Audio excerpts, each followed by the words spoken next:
Et cette union, elle patine depuis... alors, il y a des progrès, bien évidemment, mais ça patine quand même depuis 4 ans. Alors, je pense à celles et ceux qui vont nous dire, oui, mais bon, c'est normal que du côté des services secrets ukrainiens, on dise que Poutine veut conquérir une partie des pays baltes et une partie de l'Europe. Mais du côté des États-Unis, figurez-vous, et pourtant les États-Unis de Donald Trump veulent négocier, veulent faire des affaires avec la Russie de Poutine.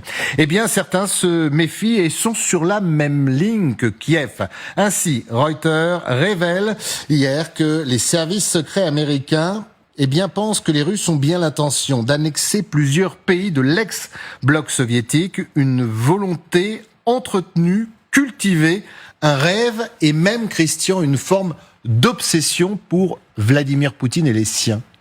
Si les Américains le disent, on ne va pas dire forcément que c'est vrai, mais ça commence à faire beaucoup.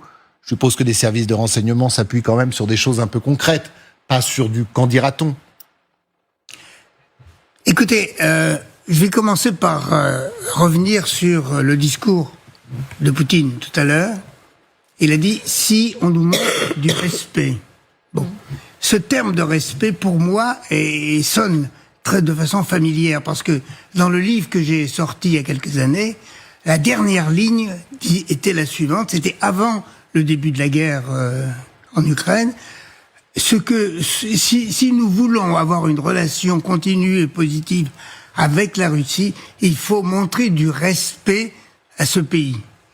Et c'est vrai que pendant une quinzaine d'années, le monde entier a manqué de respect. Or, les Russes sont des gens très susceptibles et qui ont une mentalité de peuple